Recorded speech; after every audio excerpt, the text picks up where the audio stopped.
안녕하세요. 지적인 즐거움을 찾아 떠나는 여러분의 여정에 함께하는 스토리텔러입니다. 혹시 이런 경험 있으신가요? 평생을 이렇게 살아왔는데 아무리 마음을 다스리려 했어도 정작 몸이 계속해서 비명을 지르는 듯한 느낌 말입니다. 어쩌면 당신은 이미 불안이 단순히 정신의 문제가 아니라는 것을 깨달았을지도 모릅니다. 그것은 온몸으로 느껴지는, 때로는 조용하지만 끈질기게 우리를 붙잡는 감각입니다. 만약 제가 당신이 느끼는 그 만성적인 피로감, 가슴을 짓누르는 압박감, 결코 사라지지 않는 긴장감이 그저 우연이 아니라고 말한다면 어떨까요? 그것이 실은 과거에 부서졌던 감정적 유대를 온전히 치유하지 못한 몸이 치르고 있는 대가라고 말입니다. 오늘 우리는 심리치료 없이도 불안을 다스리는 5가지 열쇠를 홀로코스트 생존자이자 로고테라피의 창시자인 정신과 의사 빅토르 프랭클의 깊은 사상 속에서 찾아보려 합니다. 눈에는 보이지 않지만 몸은 매일같이 느끼고 있는 상처들이 있습니다. 오늘 당신은 왜 아무런 이유 없이 가슴이 답답한 채로 아침을 맞이하는지 그 근본적인 이유를 이해하게 될 것입니다. 주변을 둘러보면 모든 것이 평온해 보입니다. 하지만 당신의 내면 깊은 곳에서는 무언가가 요동치고 있습니다. 마치 몸이 보이지 않는 위험을 알리려는 듯하지만 실제 위험은 어디에도 없습니다. 오직 침묵만이 존재할 뿐이죠. 하지만 그 침묵은 소리 없는 아우성과도 같습니다. 여기서부터 혼란이 시작됩니다. 겉으로 보기에 아무런 문제가 없는데 어떻게 이 불안을 다른 사람에게 설명할 수 있을까요? 삶의 모든 것이 괜찮아 보이는데도 영혼에 자리 잡은 이 불안의 정체는 무엇일까요? 많은 전문가들조차 이야기해주지 않았던 사실이 있습니다. 어떤 불안은 문제가 너무 많아서가 아니라 의미가 너무 없어서 생겨난다는 것입니다. 이것은 가면을 쓴 아주 조용한 불안입니다. 외부의 위협이 아닌 내면의 단절에서 비롯된 것이죠. 빅토르 프랭클은 수십 년 전에 이미 이 실존적 공허를 간파했지만 세상은 그 목소리에 귀 기울이기보다 우리에게 약 하나를 쥐어주는 편을 택했습니다. 이 불안은 가슴 깊은 곳에서 울리는 종소리와 같습니다. 밖에서 무언가 잘못되고 있어서가 아니라 내면의 아주 중요한 무언가가 너무 오랫동안 외면당했기 때문입니다. 어쩌면 당신에게 부족한 것은 세로토닌이 아닐지도 모릅니다.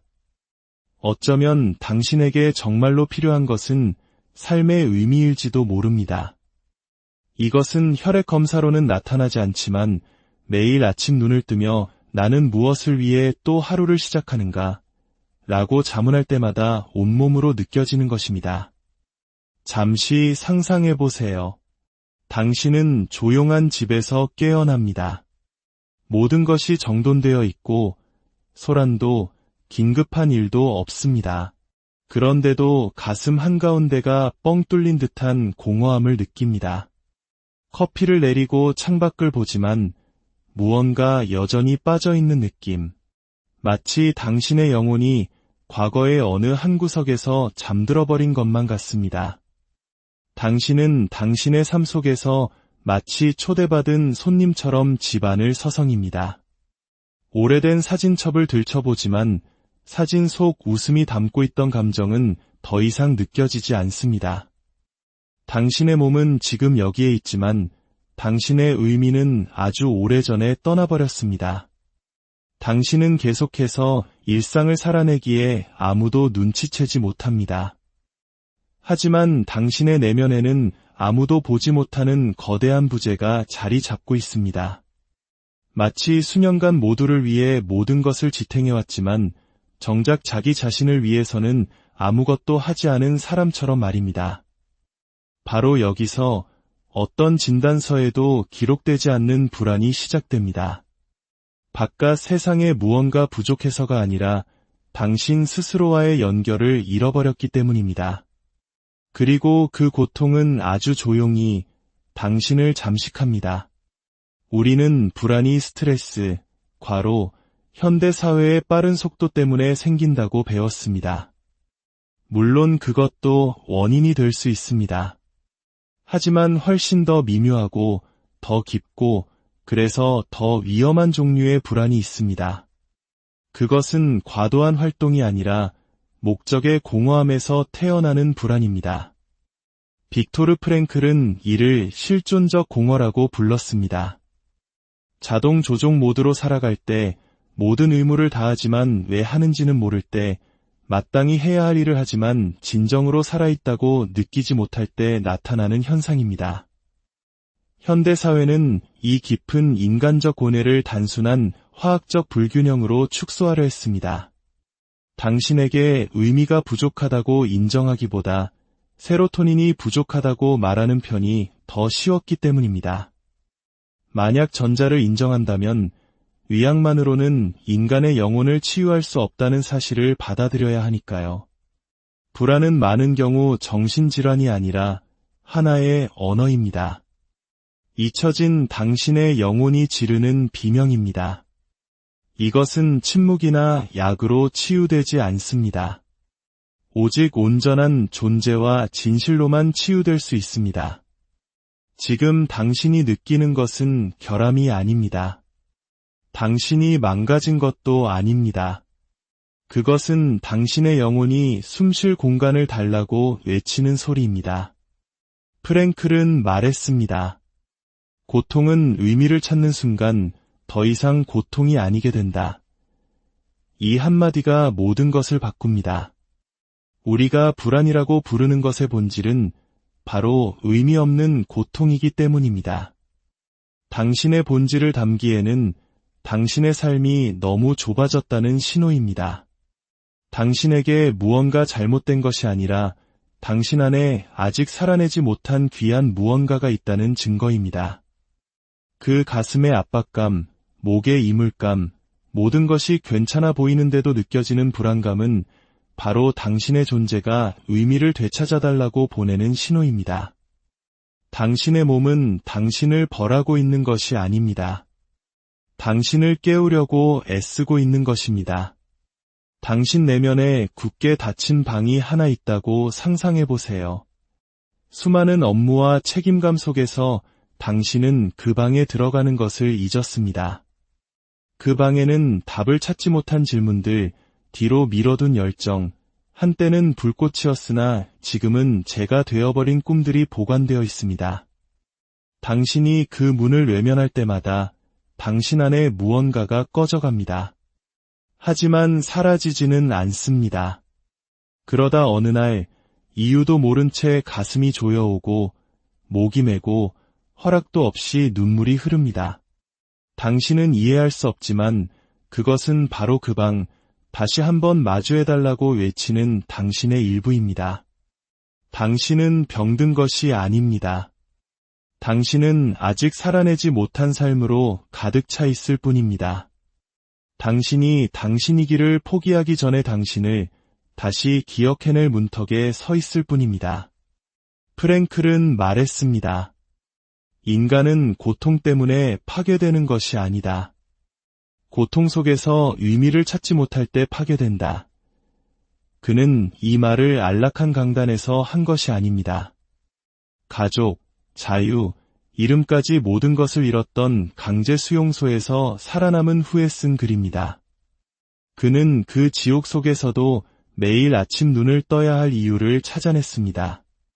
그는 질문이 어떻게 이 고통을 멈출 것인가가 아니라 나는 무엇을 위해 이 고통을 기꺼이 감당할 것인가여야 함을 깨달았습니다. 당신이 느끼는 공허함은 형벌이 아닙니다.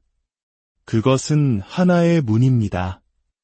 의미 있게 사라지기를 기다리는 무언가가 있다는 신호입니다.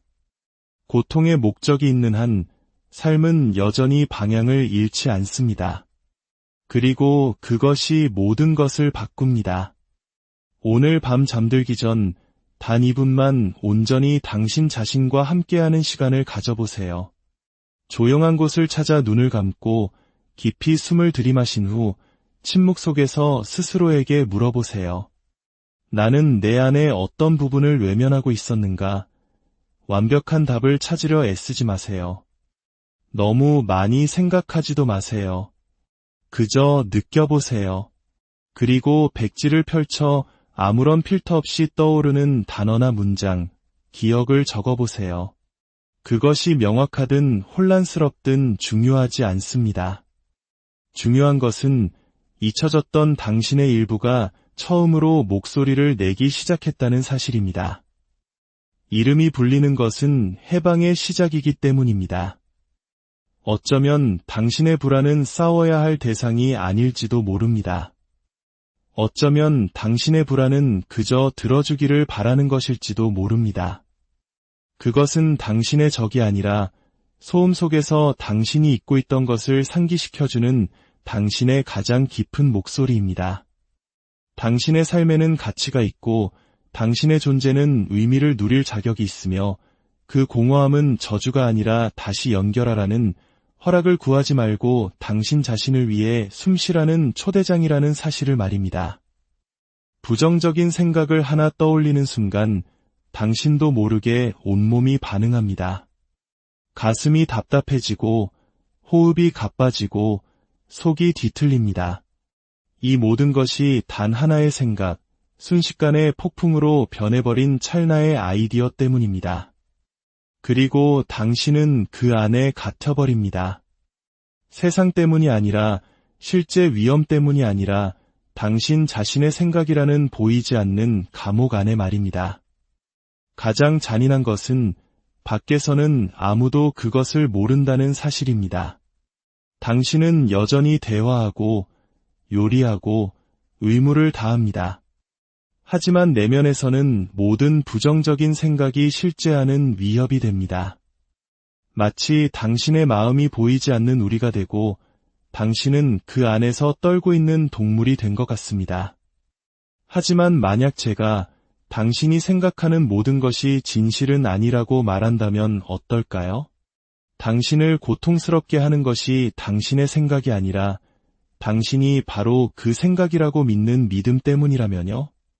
우리는 긍정적으로 생각해야만 괜찮아질 수 있다고 아름다운 문장을 반복하며 마음을 통제하면 충분하다고 믿도록 길들여졌습니다. 하지만 누구도 인간의 뇌가 하루에 6만에서 7만 가지의 생각을 만들어낸다는 사실을 알려주지 않았습니다. 그 누구도 그것을 전부 통제할 수는 없습니다. 하지만 당신이 배울 수 있는 것이 있습니다.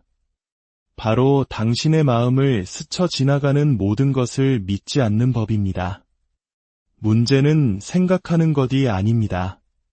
문제는 생각과 자신을 동일시하는 것입니다. 하나의 아이디어를 현실과 혼동하는 것입니다. 그리고 그럴 때 불안은 걷잡을 수 없이 치솟습니다. 이것이 바로 메타인지, 즉 생각에 대해 생각하는 능력입니다. 당신이 메타인지를 발달시키기 시작하면 근본적인 변화가 일어납니다.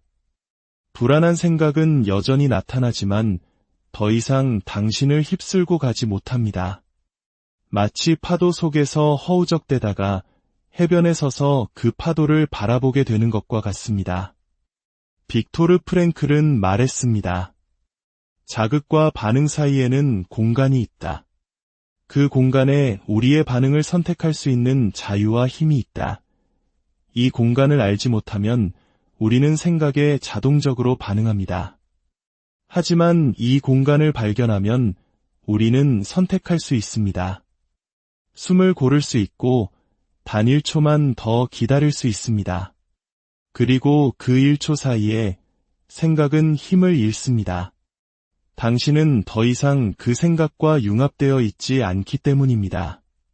당신은 당신의 생각이 아니라 생각을 관찰할 수 있는 의식입니다. 그리고 이것이 당신과 불안의 관계를 영원히 바꾸어 놓습니다. 당신이 영화관에 앉아 있다고 상상해 보세요.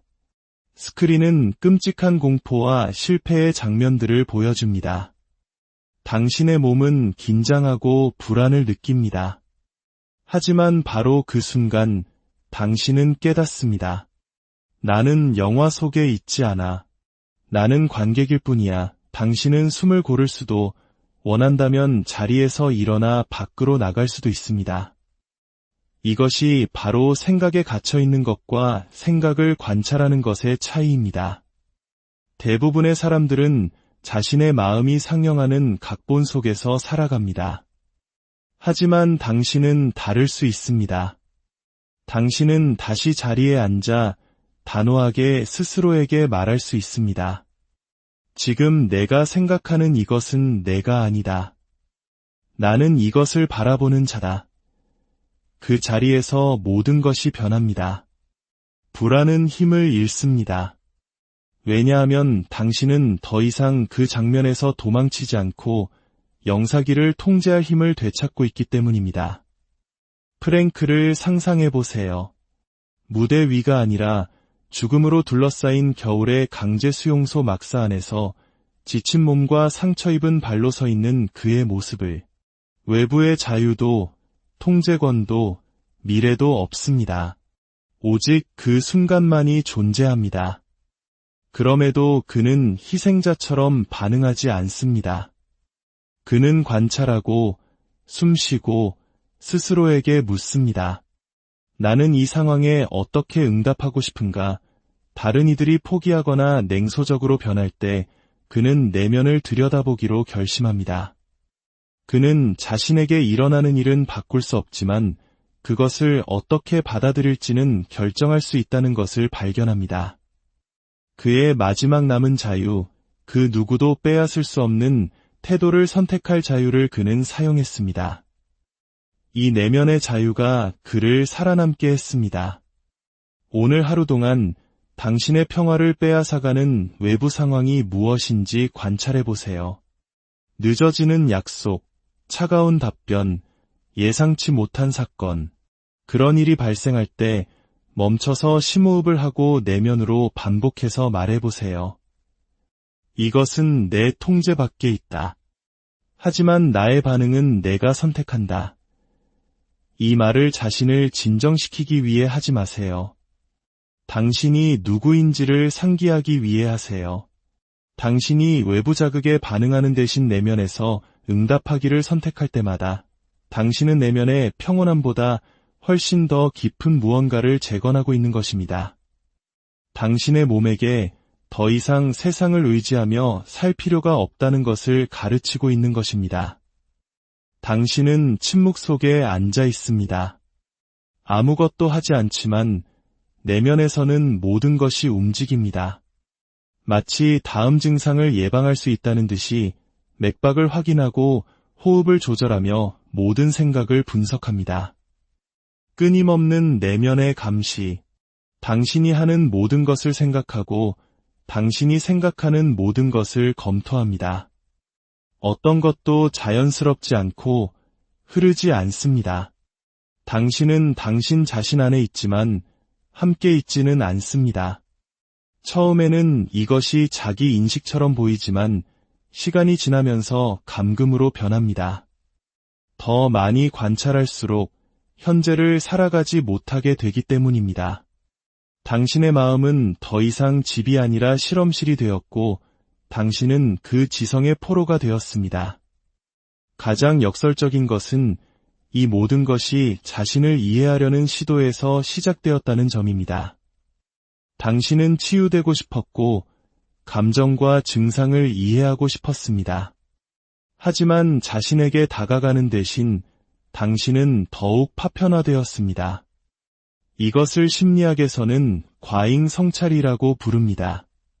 자신을 돕기는커녕 세상에 대한 직접적인 경험을 조각내는 관찰하는 자아의 과잉 활동입니다. 이것은 마치 영화를 느끼는 대신 자신이 영화를 제대로 이해하고 있는지 끊임없이 자문하는 것과 같습니다.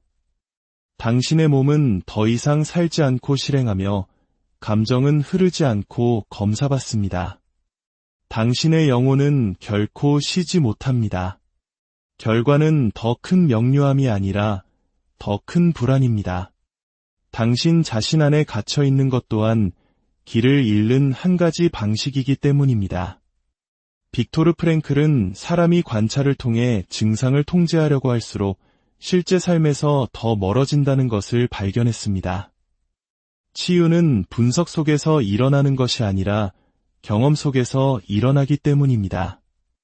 그는 인간이 자기 초월을 필요로 한다는 것을 이해했습니다. 자신에게서 벗어나 끊임없이 자신을 관찰하는 것을 멈추고 현재의 순간으로부터 다시 살기 시작해야 한다는 것을요. 불안은 더 많은 생각으로 해결되지 않습니다. 당신이 자신을 교정하는 것을 멈출 때 완화됩니다. 당신의 영혼은 더 많은 설명이 필요한 것이 아니라 공간과 침묵, 그리고 끊임없이 해명할 필요 없이 존재할 자유가 필요합니다. 인간의 영혼은 스스로를 설명할 때가 아니라 정당화할 필요 없이 존재하도록 허락될 때 치유되기 때문입니다. 가장 회복 탄력성이 높은 사람들은 자신을 가장 많이 분석하는 사람들이 아니라 자신 밖에서 헌신할 무언가를 찾은 사람들이었습니다. 하나에 대해, 하나의 존재, 하나의 연결, 고통이 관심의 유일한 중심이 될 때 그것은 견딜 수 없게 됩니다. 하지만 당신이 그것을 당신 자신보다 더 큰 맥락에 놓을 때 무언가 변합니다. 고통은 여전히 거기에 있지만 더 이상 감옥이 아닙니다. 당신은 더 이상 당신의 마음속에서 맴돌지 않습니다. 당신의 시선은 더 이상 돋보기처럼 안으로 향하지 않고 길처럼 앞으로 향합니다.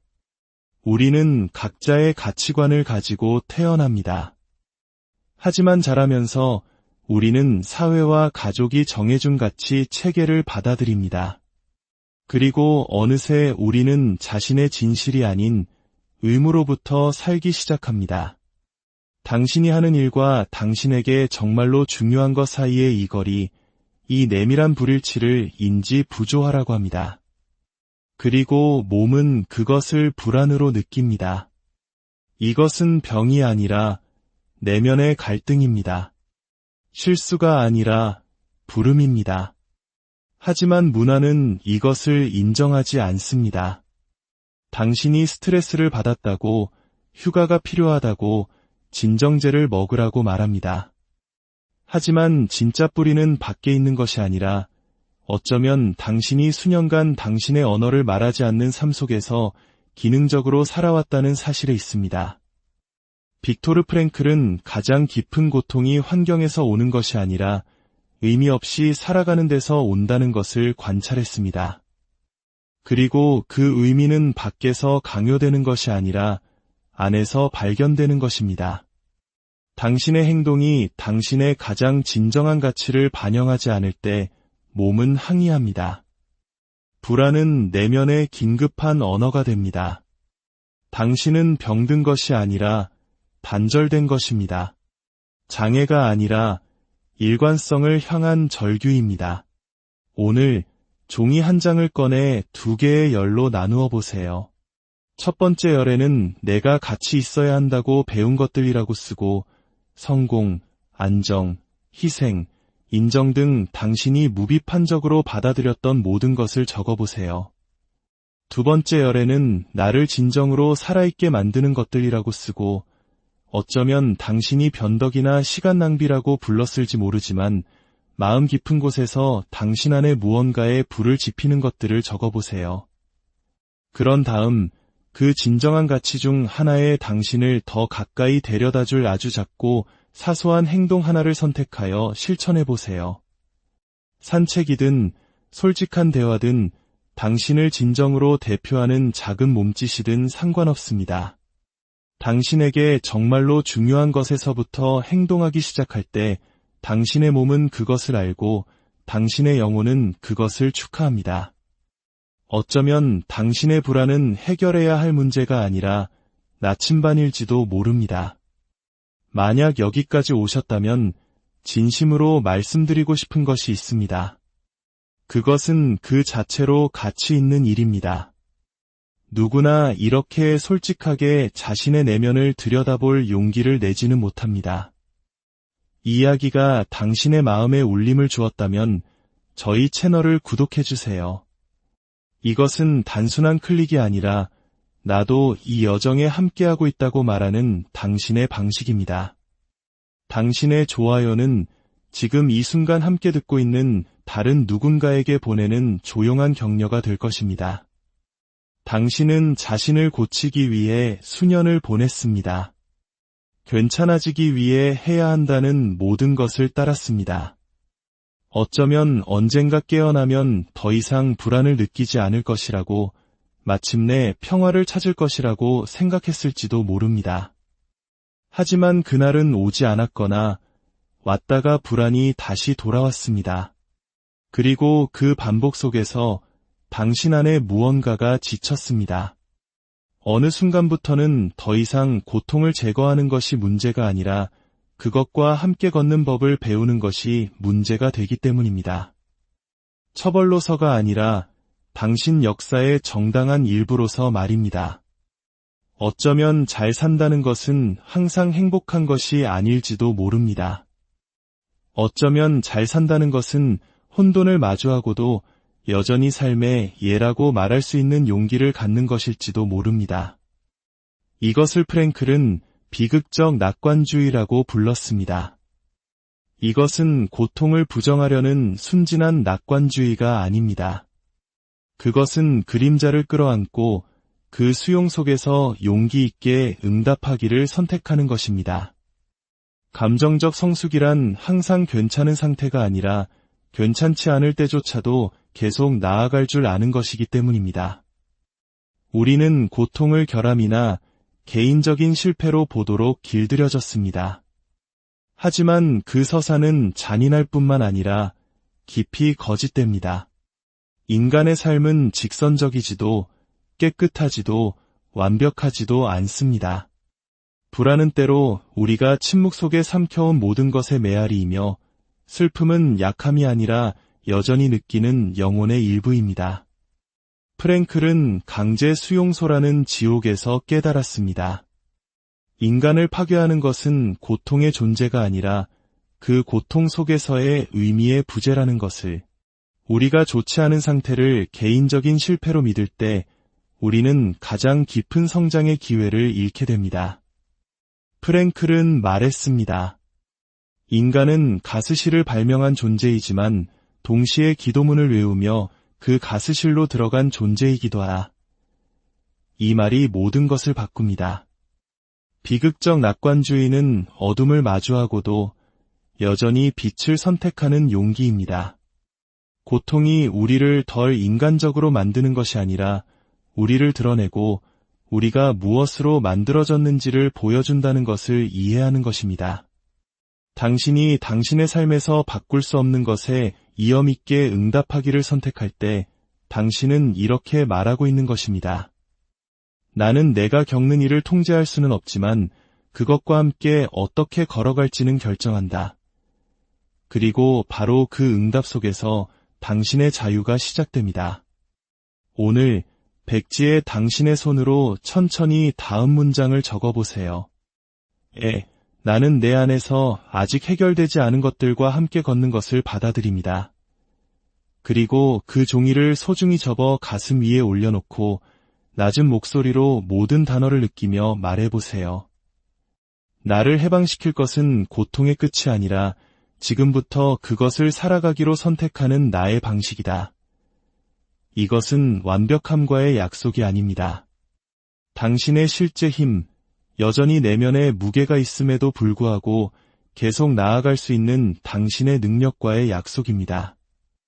불안은 다시 돌아올 수 있습니다. 하지만 이번에는 당신이 같은 사람이 아닐 것입니다. 당신은 더 이상 당신이 느끼는 것을 제거하기 위해 싸우지 않기 때문입니다. 당신은 이제 듣습니다. 당신의 가치가 항상 기분 좋은 것에 달려있지 않다는 것을 이제 당신은 압니다.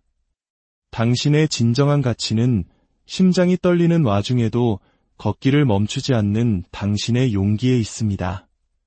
그리고 그것이 바로 안녕하세요. 지적인 즐거움을 찾아 떠나는 여러분의 여정에 함께하는 스토리텔러입니다. 혹시 이런 경험 있으신가요? 평생을 이렇게 살아왔는데 아무리 마음을 다스리려 했어도 정작 몸이 계속해서 비명을 지르는 듯한 느낌 말입니다. 어쩌면 당신은 이미 불안이 단순히 정신의 문제가 아니라는 것을 깨달았을지도 모릅니다.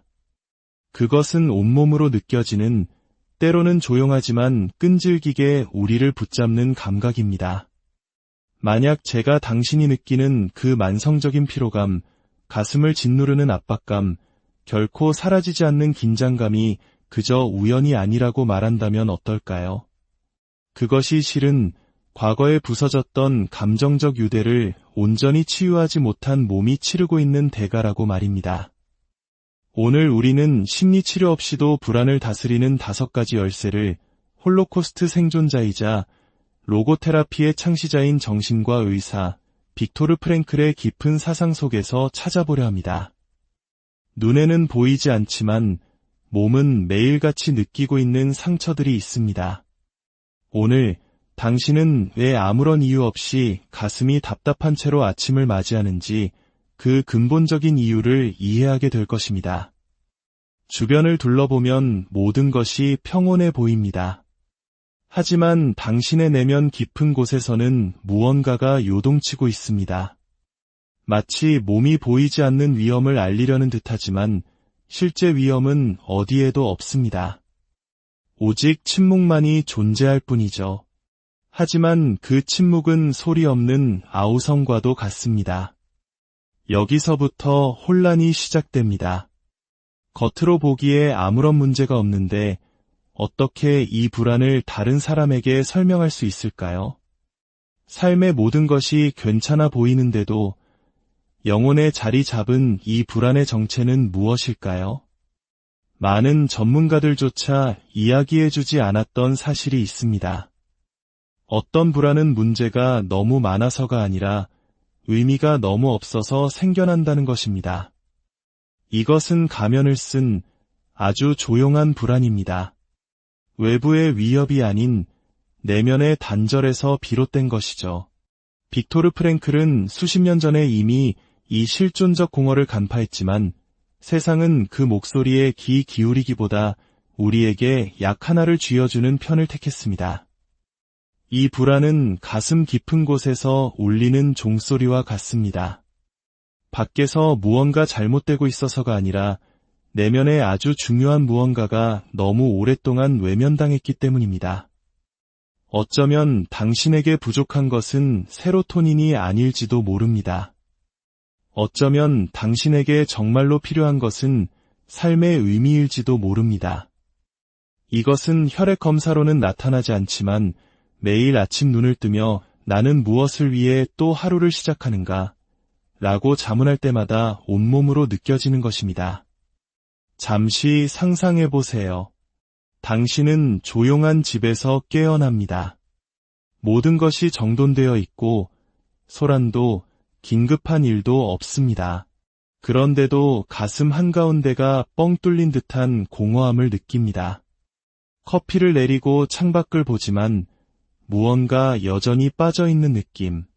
마치 당신의 영혼이 과거의 어느 한 구석에서 잠들어버린 것만 같습니다.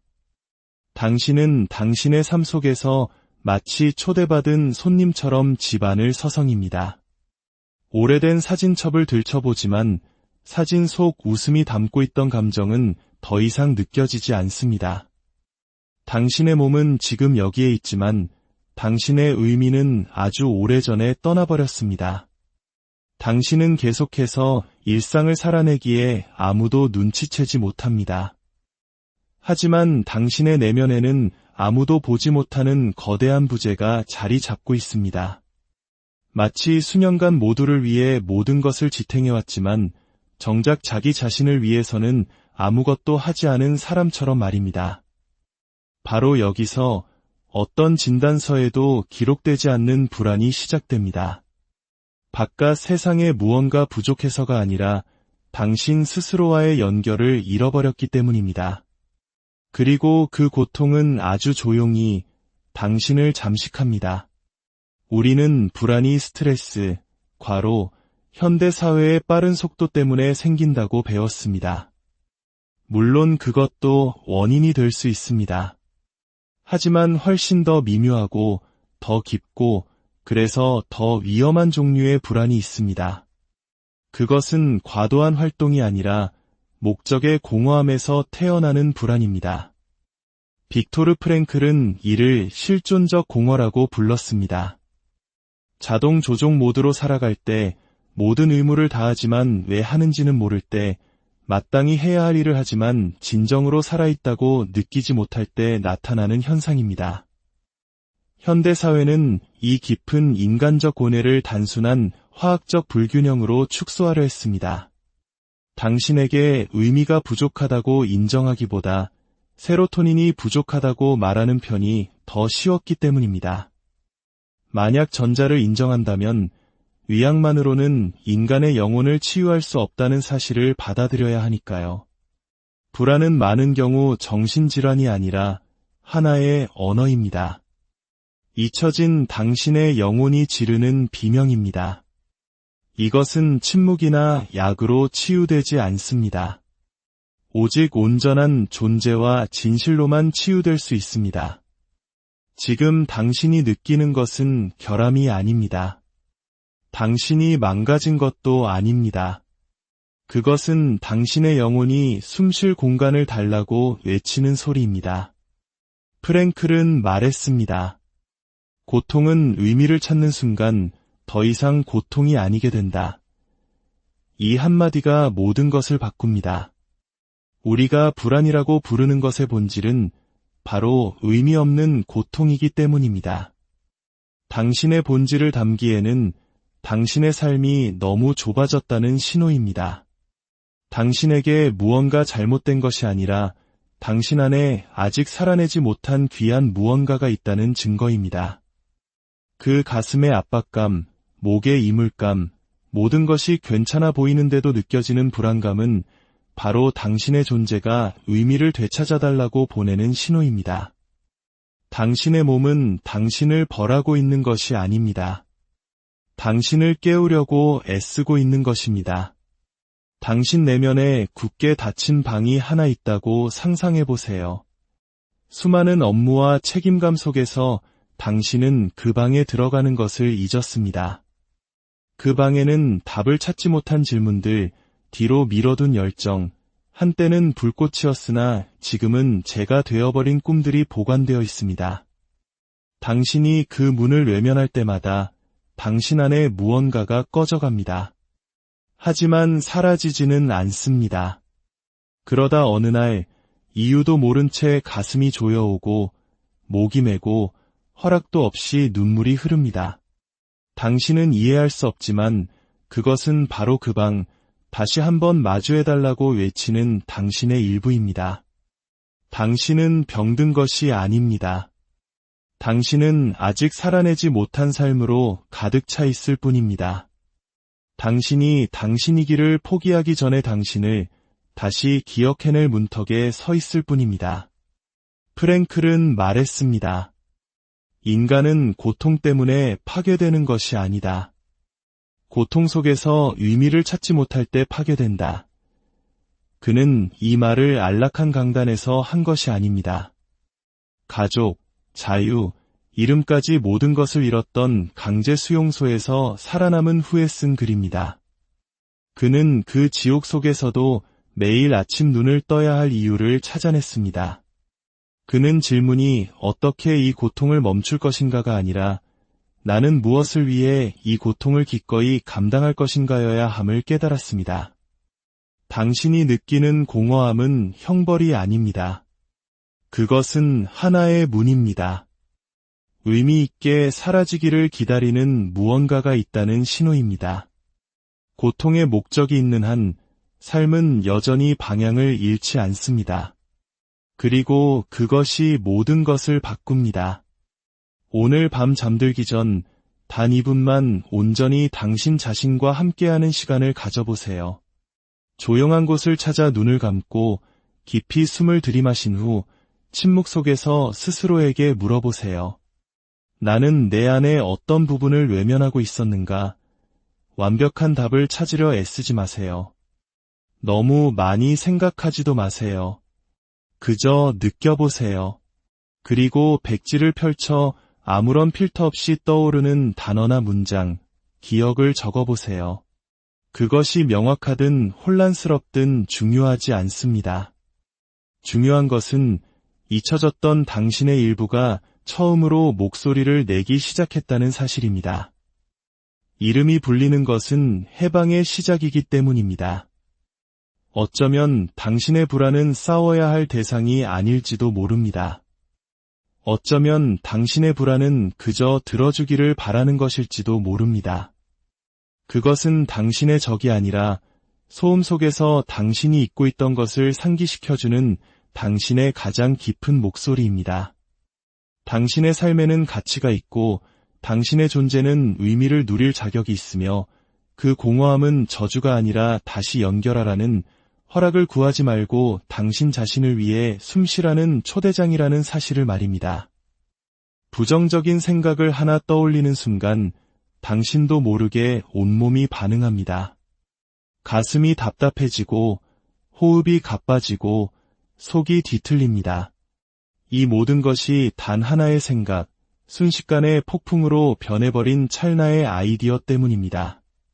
그리고 당신은 그 안에 갇혀버립니다. 세상 때문이 아니라 실제 위험 때문이 아니라 당신 자신의 생각이라는 보이지 않는 감옥 안에 말입니다. 가장 잔인한 것은 밖에서는 아무도 그것을 모른다는 사실입니다. 당신은 여전히 대화하고 요리하고 의무를 다합니다. 하지만 내면에서는 모든 부정적인 생각이 실제하는 위협이 됩니다. 마치 당신의 마음이 보이지 않는 우리가 되고 당신은 그 안에서 떨고 있는 동물이 된 것 같습니다. 하지만 만약 제가 당신이 생각하는 모든 것이 진실은 아니라고 말한다면 어떨까요? 당신을 고통스럽게 하는 것이 당신의 생각이 아니라 당신이 바로 그 생각이라고 믿는 믿음 때문이라면요? 우리는 긍정적으로 생각해야만 괜찮아질 수 있다고 아름다운 문장을 반복하며 마음을 통제하면 충분하다고 믿도록 길들여졌습니다.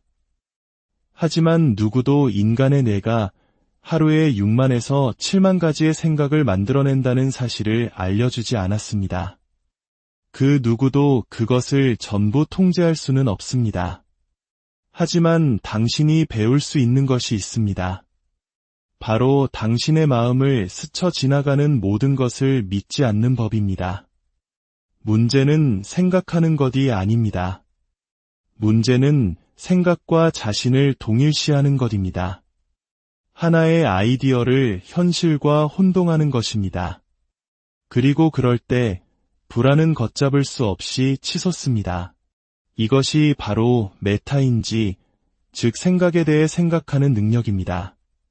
당신이 메타인지를 발달시키기 시작하면 근본적인 변화가 일어납니다.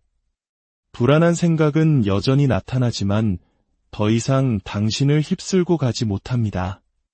마치 파도 속에서 허우적대다가 해변에 서서 그 파도를 바라보게 되는 것과 같습니다. 빅토르 프랭클은 말했습니다. 자극과 반응 사이에는 공간이 있다. 그 공간에 우리의 반응을 선택할 수 있는 자유와 힘이 있다. 이 공간을 알지 못하면 우리는 생각에 자동적으로 반응합니다. 하지만 이 공간을 발견하면 우리는 선택할 수 있습니다. 숨을 고를 수 있고 단 1초만 더 기다릴 수 있습니다. 그리고 그 1초 사이에 생각은 힘을 잃습니다. 당신은 더 이상 그 생각과 융합되어 있지 않기 때문입니다. 당신은 당신의 생각이 아니라 생각을 관찰할 수 있는 의식입니다. 그리고 이것이 당신과 불안의 관계를 영원히 바꾸어 놓습니다. 당신이 영화관에 앉아 있다고 상상해 보세요. 스크린은 끔찍한 공포와 실패의 장면들을 보여줍니다. 당신의 몸은 긴장하고 불안을 느낍니다. 하지만 바로 그 순간 당신은 깨닫습니다. 나는 영화 속에 있지 않아. 나는 관객일 뿐이야. 당신은 숨을 고를 수도, 원한다면 자리에서 일어나 밖으로 나갈 수도 있습니다. 이것이 바로 생각에 갇혀 있는 것과 생각을 관찰하는 것의 차이입니다. 대부분의 사람들은 자신의 마음이 상영하는 각본 속에서 살아갑니다. 하지만 당신은 다를 수 있습니다. 당신은 다시 자리에 앉아 단호하게 스스로에게 말할 수 있습니다. 지금 내가 생각하는 이것은 내가 아니다. 나는 이것을 바라보는 자다. 그 자리에서 모든 것이 변합니다. 불안은 힘을 잃습니다. 왜냐하면 당신은 더 이상 그 장면에서 도망치지 않고 영사기를 통제할 힘을 되찾고 있기 때문입니다. 프랭크를 상상해 보세요. 무대 위가 아니라 죽음으로 둘러싸인 겨울의 강제 수용소 막사 안에서 지친 몸과 상처 입은 발로 서 있는 그의 모습을. 외부의 자유도 통제권도 미래도 없습니다. 오직 그 순간만이 존재합니다. 그럼에도 그는 희생자처럼 반응하지 않습니다. 그는 관찰하고 숨쉬고 스스로에게 묻습니다. 나는 이 상황에 어떻게 응답하고 싶은가? 다른 이들이 포기하거나 냉소적으로 변할 때 그는 내면을 들여다보기로 결심합니다.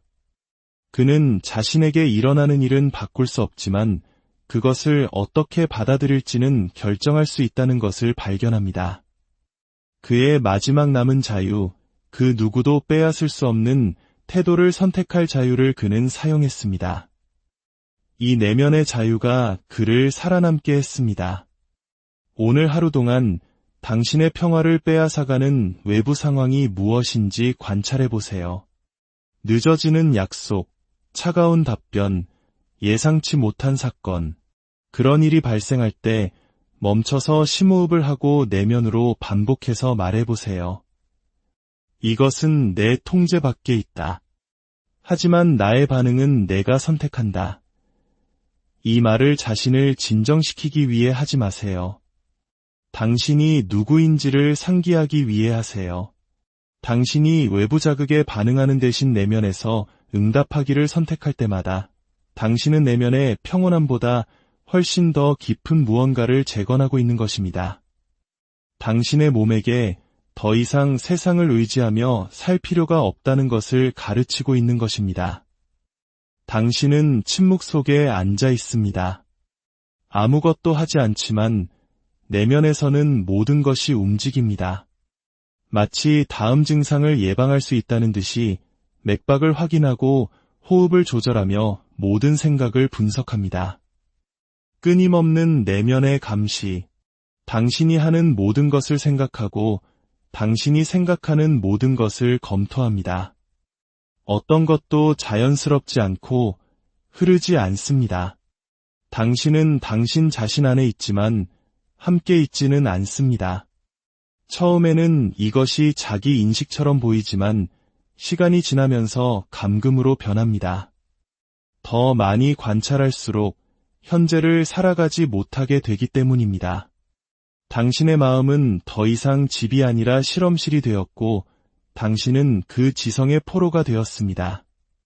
가장 역설적인 것은 이 모든 것이 자신을 이해하려는 시도에서 시작되었다는 점입니다. 당신은 치유되고 싶었고 감정과 증상을 이해하고 싶었습니다. 하지만 자신에게 다가가는 대신 당신은 더욱 파편화되었습니다. 이것을 심리학에서는 과잉 성찰이라고 부릅니다. 자신을 돕기는커녕 세상에 대한 직접적인 경험을 조각내는 관찰하는 자아의 과잉 활동입니다. 이것은 마치 영화를 느끼는 대신 자신이 영화를 제대로 이해하고 있는지 끊임없이 자문하는 것과 같습니다. 당신의 몸은 더 이상 살지 않고 실행하며 감정은 흐르지 않고 검사받습니다. 당신의 영혼은 결코 쉬지 못합니다. 결과는 더 큰 명료함이 아니라 더 큰 불안입니다. 당신 자신 안에 갇혀 있는 것 또한 길을 잃는 한 가지 방식이기 때문입니다. 빅토르 프랭클은 사람이 관찰을 통해 증상을 통제하려고 할수록 실제 삶에서 더 멀어진다는 것을 발견했습니다. 치유는 분석 속에서 일어나는 것이 아니라 경험 속에서 일어나기 때문입니다. 그는 인간이 자기 초월을 필요로 한다는 것을 이해했습니다. 자신에게서 벗어나 끊임없이 자신을 관찰하는 것을 멈추고 현재의 순간으로부터 다시 살기 시작해야 한다는 것을요. 불안은 더 많은 생각으로 해결되지 않습니다. 당신이 자신을 교정하는 것을 멈출 때 완화됩니다. 당신의 영혼은 더 많은 설명이 필요한 것이 아니라 공간과 침묵, 그리고 끊임없이 해명할 필요 없이 존재할 자유가 필요합니다. 인간의 영혼은 스스로를 설명할 때가 아니라 정당화할 필요 없이 존재하도록 허락될 때 치유되기 때문입니다. 가장 회복 탄력성이 높은 사람들은 자신을 가장 많이 분석하는 사람들이 아니라 자신 밖에서 헌신할 무언가를 찾은 사람들이었습니다. 하나에 대해, 하나의 존재, 하나의 연결, 고통이 관심의 유일한 중심이 될 때 그것은 견딜 수 없게 됩니다. 하지만 당신이 그것을 당신 자신보다 더 큰 맥락에 놓을 때 무언가 변합니다. 고통은 여전히 거기에 있지만 더 이상 감옥이 아닙니다. 당신은 더 이상 당신의 마음 속에서 맴돌지 않습니다. 당신의 시선은 더 이상 돋보기처럼 안으로 향하지 않고 길처럼 앞으로 향합니다. 우리는 각자의 가치관을 가지고 태어납니다. 하지만 자라면서 우리는 사회와 가족이 정해준 가치 체계를 받아들입니다. 그리고 어느새 우리는 자신의 진실이 아닌 의무로부터 살기 시작합니다.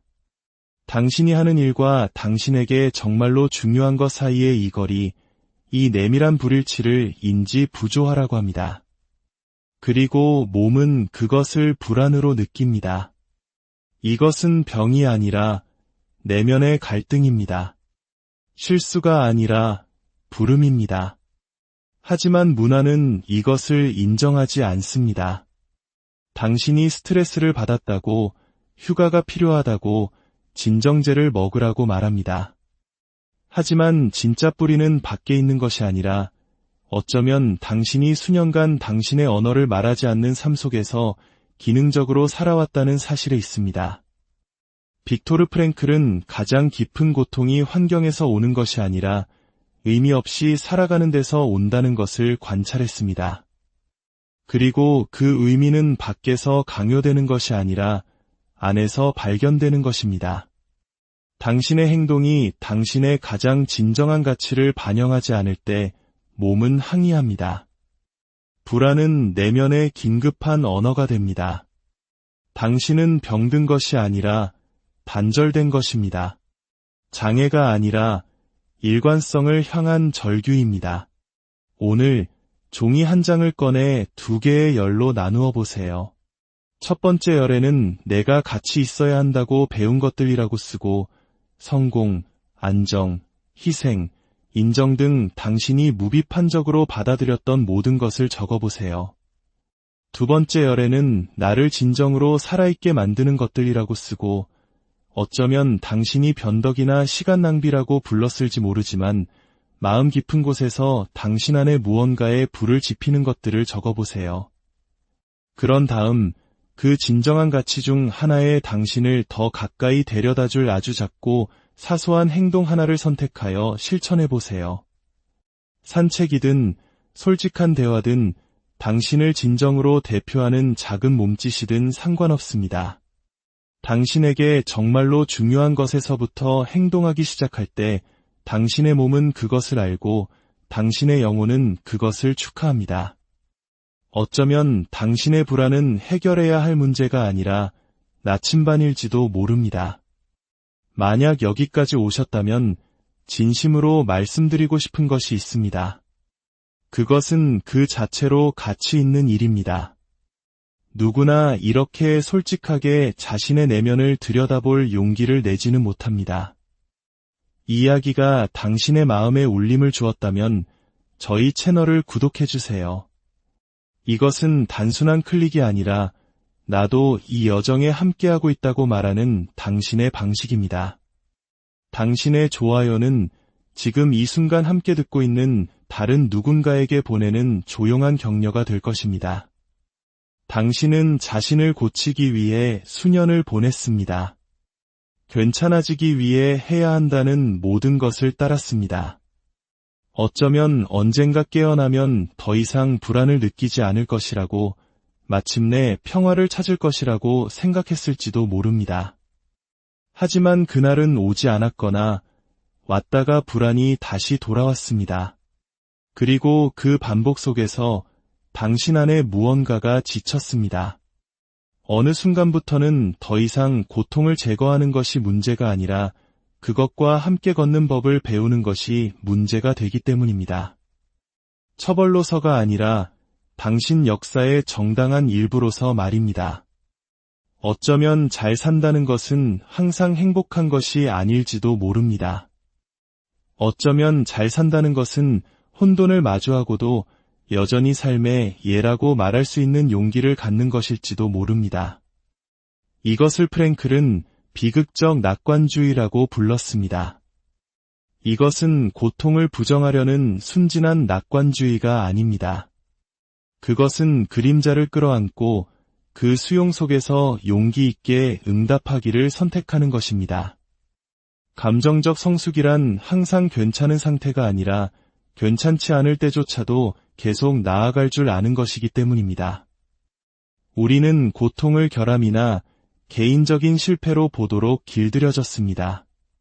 하지만 그 서사는 잔인할 뿐만 아니라 깊이 거짓됩니다. 인간의 삶은 직선적이지도 깨끗하지도 완벽하지도 않습니다. 불안은 때로 우리가 침묵 속에 삼켜온 모든 것의 메아리이며 슬픔은 약함이 아니라 여전히 느끼는 영혼의 일부입니다. 프랭클은 강제 수용소라는 지옥에서 깨달았습니다. 인간을 파괴하는 것은 고통의 존재가 아니라 그 고통 속에서의 의미의 부재라는 것을, 우리가 좋지 않은 상태를 개인적인 실패로 믿을 때 우리는 가장 깊은 성장의 기회를 잃게 됩니다. 프랭클은 말했습니다. 인간은 가스실을 발명한 존재이지만 동시에 기도문을 외우며 그 가스실로 들어간 존재이기도 하다. 이 말이 모든 것을 바꿉니다. 비극적 낙관주의는 어둠을 마주하고도 여전히 빛을 선택하는 용기입니다. 고통이 우리를 덜 인간적으로 만드는 것이 아니라 우리를 드러내고 우리가 무엇으로 만들어졌는지를 보여준다는 것을 이해하는 것입니다. 당신이 당신의 삶에서 바꿀 수 없는 것에 이염 있게 응답하기를 선택할 때 당신은 이렇게 말하고 있는 것입니다. 나는 내가 겪는 일을 통제할 수는 없지만 그것과 함께 어떻게 걸어갈지는 결정한다. 그리고 바로 그 응답 속에서 당신의 자유가 시작됩니다. 오늘 백지에 당신의 손으로 천천히 다음 문장을 적어보세요. 나는 내 안에서 아직 해결되지 않은 것들과 함께 걷는 것을 받아들입니다. 그리고 그 종이를 소중히 접어 가슴 위에 올려놓고 낮은 목소리로 모든 단어를 느끼며 말해보세요. 나를 해방시킬 것은 고통의 끝이 아니라 지금부터 그것을 살아가기로 선택하는 나의 방식이다. 이것은 완벽함과의 약속이 아닙니다. 당신의 실제 힘, 여전히 내면에 무게가 있음에도 불구하고 계속 나아갈 수 있는 당신의 능력과의 약속입니다. 불안은 다시 돌아올 수 있습니다. 하지만 이번에는 당신이 같은 사람이 아닐 것입니다. 당신은 더 이상 당신이 느끼는 것을 제거하기 위해 싸우지 않기 때문입니다. 당신은 이제 듣습니다. 당신의 가치가 항상 기분 좋은 것에 달려있지 않다는 것을 이제 당신은 압니다. 당신의 진정한 가치는 심장이 떨리는 와중에도 걷기를 멈추지 않는 당신의 용기에 있습니다. 그리고 그것이 바로 안녕하세요. 지적인 즐거움을 찾아 떠나는 여러분의 여정에 함께하는 스토리텔러입니다. 혹시 이런 경험 있으신가요?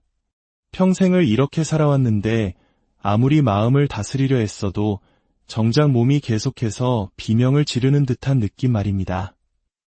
어쩌면 당신은 이미 불안이 단순히 정신의 문제가 아니라는